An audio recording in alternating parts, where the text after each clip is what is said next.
నమస్తే. Welcome to icon politics. నేను మీ సురేందర్. అయితే నిన్నటితోటి మహానాడు కార్యక్రమం అనేది అయిపోవడం జరిగింది. అది ఎంత బాగా జరిగింది, ఎంత అంగరంగ వైభవంగా జరిగింది అనేది అందరికీ తెలిసిన విషయమే. సక్సెస్ఫుల్ గా కంప్లీట్ అవ్వడం జరిగింది.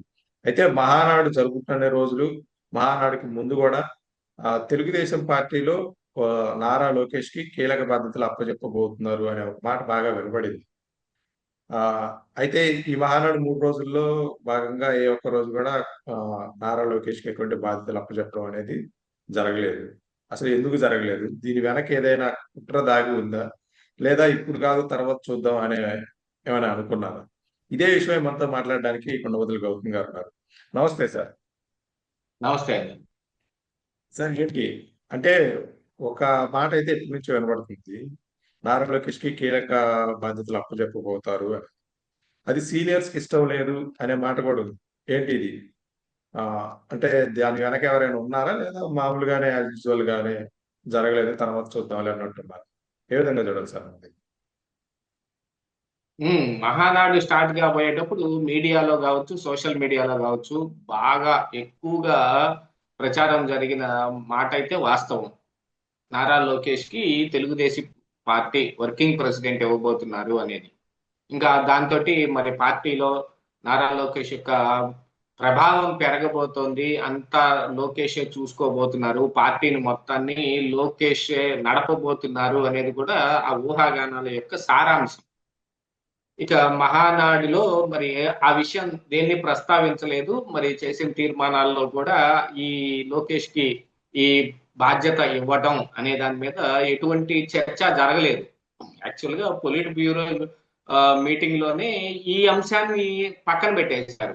మనకున్న కొద్దిపాటి సమాచారం ప్రకారంగా అసలు ఈ చర్చ వద్దు అని చంద్రబాబు నాయుడు గారే పక్కన పెట్టారని, లోకేష్ ఇంతకు ముందు చెప్పినట్టు పార్టీలో ఒక వ్యక్తికి ఒక పదవిని 2 సార్లు లేదా 3 సార్లు అంతకు మించి ఎక్కువ ఇవ్వకూడదు. ఆల్రెడీ ఈయన ఉన్న పదవిని రాజీనామా చేయబోతున్నారనేది కూడా వచ్చిన వినికిడి. కాకపోతే ఇప్పుడు దాన్ని యాక్చువల్ గా లోకేష్ చెప్పిన ఆ అంశాన్ని కేవలం మండల స్థాయి వరకు మాత్రమే పరిమితం చేయబోతున్నారు అనేది బయటకు వస్తున్న వార్త. ఇక మరి నారా లోకేష్ కి వర్కింగ్ ప్రెసిడెంట్ అని అనుకుంటే గనుక ప్రస్తుతం ఉన్న పదవిని వదిలేసుకొని దానికి వెళ్ళాలి. యాక్చువల్ గా మరి ఒక వ్యక్తి 2 పదవులు అనేది కూడా ఆ పార్టీలో ఉన్న అలా ఇవ్వకూడదు అనేది కూడా ఆ పార్టీలో ఉన్న సిద్ధాంతం. ఇక దీన్ని వదిలేయకుండా అది ఇచ్చే ఆ ప్రసక్తి లేదు కదా. మరి ఇక వర్కింగ్ ప్రెసిడెంట్ పదవి ఇవ్వాలని నిర్ణయించుకున్న తర్వాత రాజీనామా చేయడం ఎంత ఒక నిమిషం పని. అలా ఇవ్వదలుచుకుంటే కనుక. కానీ పొలిట్ బ్యూరో మీటింగ్ లోనే దాన్ని చంద్రబాబు నాయుడు గారు పక్కకు తోసిపుచ్చారు అనేది వస్తున్న సమాచారం. ఎందుకంటే ప్రస్తుతం ఇప్పుడు ఉన్న సిచ్యువేషన్ ప్రకారంగా లోకేష్ చుట్టూతా ఓ పెద్ద కోటరీ తయారైంది. ఆ విషయాన్ని అయితే అందరూ అంగీకరించి తీరాల్సిందే.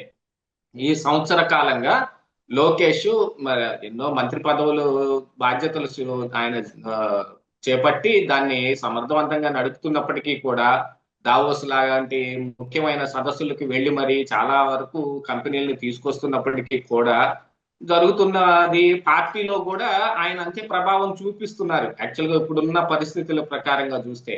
కానీ ఇది బయటకు వెళ్లే సంకేతం ఏంటంటే ఇప్పుడు ఈ వర్కింగ్ ప్రెసిడెంట్ ఇస్తారు అనేది మరి ఎవరు పుట్టించారో ఎందుకు వచ్చిందో తెలియదు కానీ ఒక ఇంత నిజమేన అనుకునేటట్టుగానే వినిపించింది ఆ రోజున్న మాట. ఇక ఇప్పుడు ఉన్న పరిస్థితుల ప్రకారంగా యాక్చువల్ గా ఇప్పుడు విపక్షంలో ఉన్న YSR Congress party already Lokesh red book అనే పేరుని ఎక్కువగా ప్రచారం చేసే పనిలో ఉన్నారు. రెడ్ బుక్ యాక్చువల్ గా ఇప్పుడు ఆ రెడ్ బుక్ ప్రజల్లోకి ఏం సంకేతాలు తీసుకెళ్తుంది, పాజిటివ్ సంకేతం తీసుకెళ్తుందా, నెగిటివ్ సంకేతం తీసుకెళ్తుందా అనే దాంట్లో గనక చూస్తే ప్రస్తుతానికి పాజిటివ్ అంశమే ఉన్నప్పటికీ ఈ వల్లంనేని వంశీ అరెస్ట్ జరగగానే రెడ్ బుక్ పనిచేస్తాం చూడు అని తెలుగుదేశం కార్యకర్తలు అందరూ అనుకుంటూ ఉన్నారు. కార్యకర్త వేరు, తెలుగుదేశానికి పార్టీలో ఉన్న కార్యకర్త వేరు, బయట ఉన్న ఓటర్ వేరు. ఓటరు తెలుగుదేశం సింపథైజర్ గా మాత్రమే ఉంటాడు. ఏదైనా ఒక అంశం వచ్చినప్పుడు వ్యతిరేకించడానికి కూడా అతనికి ఉన్న వెసులుబాటును చూసుకుంటాడు. ఇది కాకుండా ఇప్పుడు ఉన్న దీని ప్రకారంగా ఇప్పుడు ఈ పొలిటికల్ ఈ సినారియాలో ఏ పార్టీకి ఆ పార్టీ సపరేట్ ఓటర్లు ఉన్నారు. ఎప్పుడో సజ్జల రామకృష్ణారెడ్డి చెప్పినట్టు ఆ ఓటర్లు మా ఓటర్లు కాదని. యాక్చువల్ గా గత ఎన్నికల్లో చూసుకుంటే 11 సీట్లకే పరిమితం అయిపోయినప్పటికీ వైఎస్ఆర్ కాంగ్రెస్ పార్టీకి 39 పైనే ఆ, ఓ శాతం పైనే ఓట్లు రావటం జరిగింది. అంటే వైఎస్ఆర్ కాంగ్రెస్ పార్టీకి కూడా వాళ్ళ ఓటర్లు వాళ్ళకు ఉన్నారు. అంటే టీడీపీ 23 వచ్చినప్పుడు కూడా ఇలాంటి ఒక శాతమే రావడం జరిగింది. 39.38% సంథింగ్ ఏదో ఒక శాతం వచ్చింది. అంటే అప్పుడు టీడీపీకి 23 సీట్లే వచ్చాయి. అయినా టీడీపీ ఓటర్లు టీడీపీకి ఉన్నారు. ఇక మెయిన్ ఓటర్లు ఇక్కడ ఈ అధికారం ఎవరికి రావాలి అని శాసించగలిగే, నిర్ణయించగలిగే ఓటర్లు న్యూట్రల్ ఓటర్లు. ఆ న్యూట్రల్ ఓటర్లను దృష్టిలో పెట్టుకుని చంద్రబాబు నాయుడు గారు ఇలాంటి ఒక నిర్ణయం తీసుకున్నారు. ఆల్రెడీ ఇప్పుడు లోకేషే ఈ టర్మ్ లోనే చంద్రబాబు నాయుడు పని పక్కన పెట్టి సీఎం అవుతాడేమో అనే ఒక ఇది కూడా కొంత ప్రచారం నడుస్తోంది. అవుతాడు అని ఖచ్చితంగా ఎవరు అంటం లేదు, కానీ అయ్యే అవకాశాలు ఉన్నాయి. ఉన్నదాన్ని ఉపయోగించుకొని ఇప్పుడే లోకేష్ సీఎం అవుతాడు. ఎందుకంటే గతంలో కూడా ఆయన ఆ ఈ మంత్రి పదవి చేపట్టినప్పుడు ఏంటి 2014-19 మధ్యలో మంత్రి పదవి తీసుకున్నప్పుడు ఎమ్మెల్సీ అయ్యి ఆ తర్వాత మంత్రి తీసుకున్నాడు. అలాగనే ఇప్పుడు కూడా అలా తీసుకునే అవకాశం ఉందనేది కొంతమంది వాళ్ళకున్న దీన్ని వ్యక్తపరిచారు. ఉన్న ఆలోచనని వ్యక్తపరచడం జరిగింది. లోకేష్ సీఎం అవుతాడా అవడా ఆ తర్వాత సంగతి. అంటే ఈ టర్మ్ లో నెక్స్ట్ ఎన్నికలకి 29 ఎన్నికలకి అసలు లోకేష్ సీఎం గానీ క్యాండిడేట్ గానీ అనౌన్స్ చేసి మరి ఎన్నికలకి వెళ్ళొచ్చేమో చెప్పలేము. కానీ కూటమిలో ఇప్పుడున్న పరిస్థితుల ప్రకారంగా చూసుకుంటే ఒక పక్కన పవన్ కళ్యాణ్ ఉన్నాడు, ఇంకో పక్కన బీజేపీ కూడా ఉంది. ఇప్పుడు మరి ముఖ్యమంత్రి పదవిని లోకేష్ కి కట్టబెట్టే అంశం వచ్చేటప్పటికి వీళ్ళందరితో చర్చించాల్సిన అవసరం కూడా ఉంది. పార్టీలో వర్కింగ్ ప్రెసిడెంట్ ఇచ్చేదానికి ఎవరి అభ్యంతరాలు ఉండవు, కానీ ఎవరి పర్మిషన్ అవసరం లేదు. కానీ ఇప్పుడు కూటమి కట్టున్నారు కాబట్టి కూటమిలో వాళ్ళేం పెద్ద ప్రభావం చూపించేది కూడా ఏం లేదు. ఒకళ్ళకి 21, ఒకళ్ళకి 8 ఇంతే కదా ఉంది సీట్లు. ప్రభావం చూపించలేకపోయినా వాళ్ళ యొక్క పర్మిషన్ కూడా కావాలి. దాంతో పాటుగా ఏంటంటే 8 సీట్లకే ఇక్కడ పరిమితం అయిపోయినప్పటికీ బీజేపీ సెంట్రల్ లో అధికారంలో ఉంది. ఆ సెంటర్ లో ఉన్న అధికారంలో ఉన్న ఆ పార్టీ యొక్క ప్రాపకం ఇప్పుడు మరి చంద్రబాబు నాయుడుకి ఇక్కడ కావాలి. ఇప్పుడు రాష్ట్రాన్ని అభివృద్ధి చేయాలి అని అంటే ఖచ్చితంగా కేంద్రం యొక్క సహకారం అవసరం ఉంది. ఇప్పుడు వర్కింగ్ ప్రెసిడెంట్ చేశారు అనగానే మళ్ళీ ప్రజల్లోకి ఏం సంకేతం వెళ్తుంది? ప్రెసిడెంట్ గా చంద్రబాబు నాయుడు గారు, వర్కింగ్ ప్రెసిడెంట్ గా ఇప్పుడు లోకేష్ ఉన్నారు అనుకోండి. నెక్స్ట్ ఏదో ఒక సందర్భంలో ఈయన సీఎం అని అనౌన్స్ చేస్తే మనం ఏం చేయాలి అనే దాని మీద వాళ్ళు ముందు నుంచి ఆలోచించుకోవటం మొదలు పెడతారు. ఇక విపక్షంలో ఉన్న మరి వైఎస్ఆర్ కాంగ్రెస్ పార్టీ కూడా దొడ్డిదారిని సీఎం అయ్యాడు అనే కొన్ని ఇది కూడా తీసుకొని రావచ్చు తెరపైకి లోకేష్ మీదకి. ఇలాంటి చాలా అంశాలను నిర్ణయించుకున్న తరువాత దాంతో పాటుగా ఏంటంటే ఇప్పుడు ఇటు పార్టీ బాధ్యతలు, అటు ప్రభుత్వ బాధ్యతలు. ప్రభుత్వంలో కూడా మంత్రిగా ఉన్నాడు లోకేష్. చంద్రబాబు నాయుడు గారంటే చాలా అనుభవం ఉన్న వ్యక్తి. గతంలో మరి ఎన్టీ రామారావు గారిని పక్కన పెట్టి ఈయన సీఎం అయినప్పుడు కూడా పార్టీ బాధ్యతలు చేపట్టి అప్పటి నుంచి ఆయనే జాతీయ అధ్యక్షుడిగా ఉంటూ వస్తూ ఉన్నారు. మొన్నటికి మొన్న కూడా మరి మొన్న మహానాడులో కూడా జాతీయ అధ్యక్షుడిగా ఆయన ఏకగ్రీవంగానే ఎన్నికైంది. ఇప్పుడు వర్కింగ్ ప్రెసిడెంట్ అనే కొత్త పదవి తీసి పెట్టక రాగానే అనవసరమైన చర్చకు తావిచ్చిన వాళ్ళు అవుతారు. అనవసరమైన ఒక ఈ లోకేష్ సీఎం అనే ఒక దాన్ని తెరపైకి తెచ్చిన వాళ్ళం అవుతామని చంద్రబాబు నాయుడు గారు దాన్ని పక్కన పెట్టించారు అనేది మనకున్న వినికిడి. వీటన్నిటి ప్రకారంగా చూసుకుంటే మరి నెక్స్ట్ పార్టీలో లోకేష్ యొక్క ప్రభావం ఎలా ఉండబోతుంది అనేది కూడా ఇక్కడ ఆలోచించుకోవాలి. అంటే చంద్రబాబు నాయుడు గారు ఇప్పటి వరకు అయితే పార్టీని లోకేష్ కు వదిలిపెట్టినట్టుగానే కనిపిస్తుంది. ఎటువంటి పదవి ఇప్పుడు ఈ వర్కింగ్ ప్రెసిడెంట్ పదవి లేకపోయినా కానీ ఇప్పుడు జాతీయ కార్యదర్శిగా ఉన్నాడు కాబట్టి ఆయన నెక్స్ట్ ఎక్కువ నిర్ణయాలు తీసుకునే అధికారం మరి ఈయన కూడా ఉంది. తీసుకున్న వాటిని మళ్ళీ పొలిట్ బ్యూరోలో చర్చించో అధ్యక్షుడి యొక్క పర్మిషన్ కోసమో వీళ్ళ దగ్గరకు రావాల్సిందే కదా. అదే వర్కింగ్ ప్రెసిడెంట్ గా ఉంటే ఇప్పుడు ఆయన సొంతంగా నిర్ణయం తీసుకునే అధికారం రావచ్చు. అందుకని ఎక్కడన్నా తప్పు జరిగింది అనుకోండి, జగన్మోహన్ రెడ్డికి అప్పనంగా తీసుకెళ్లి ఒక మంచి అస్త్రాన్ని వాళ్ళ చేతిలో పెట్టినట్టు అవుతుంది. దీంతో పాటుగా ఏంటంటే చంద్రబాబు నాయుడు గారు కూడా మొన్న చెప్పారు, పార్టీలో కోవర్ట్లు చాలా ఎక్కువగా ఉన్నారు, వాళ్ళ బారిన పడి చాలా మంది అన్యాయం అయిపోతూ ఉన్నారు, వాళ్ళ కుయుక్తులకి ఇక్కడ బలైపోతూ ఉన్నారు అని.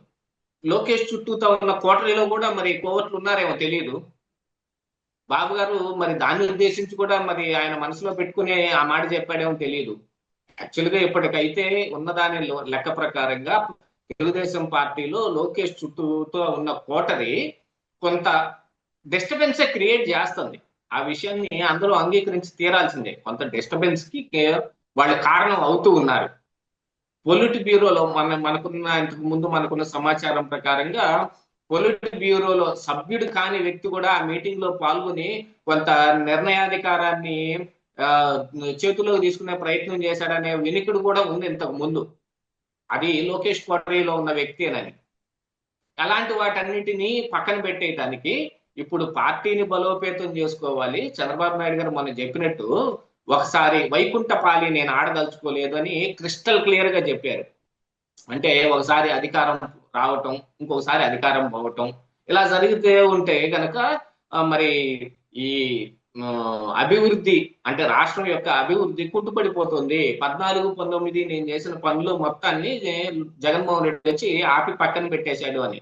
ఇది కేవలం రాష్ట్రం యొక్క అభివృద్ధి కోసమే కాకుండా మనం ఒకసారి పార్టీకి కూడా అన్వయించుకొని మాట్లాడుకుంటే పార్టీలో కూడా ఇలాంటి డిస్టర్బెన్స్లు వస్తే ఖచ్చితంగా ప్రజల్లోకి ఒక వేరే రకమైన సంకేతం ఒకటి వెళ్తే ఈ పార్టీ మీద కానీ వీళ్ళు చేస్తున్న పనుల మీద కానీ కొంచెం వ్యతిరేకత వచ్చే అవకాశం ఉంది.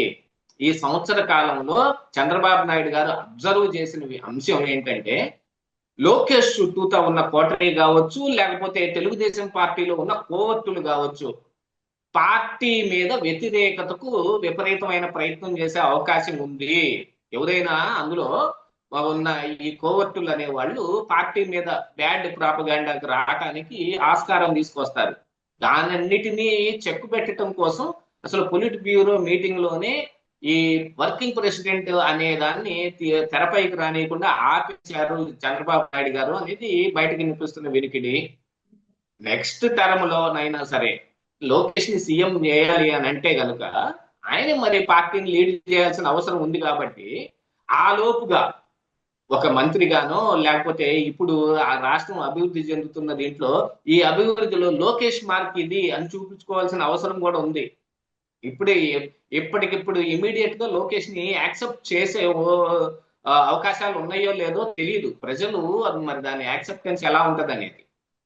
కాకపోతే పార్టీలో అయితే కొంతమంది మినీ మహానాడులో తీర్మానం చేసి కూడా పంపించారు వర్కింగ్ ప్రెసిడెంట్ ని చేయాలి అని. ఎందుకంటే పక్క రాష్ట్రంలో బిఆర్ఎస్ పార్టీలో కూడా అంతే జరిగింది కదా. కేసీఆర్, కేటీఆర్, ఆయన అధ్యక్షుడు, ఈయన వర్కింగ్ ప్రెసిడెంట్, ఇలాగా ఉంది కాబట్టి అక్కడ జరుగుతున్న అంశాలను కూడా ఒకసారి తరచు చూసుకొని ఉంటారు.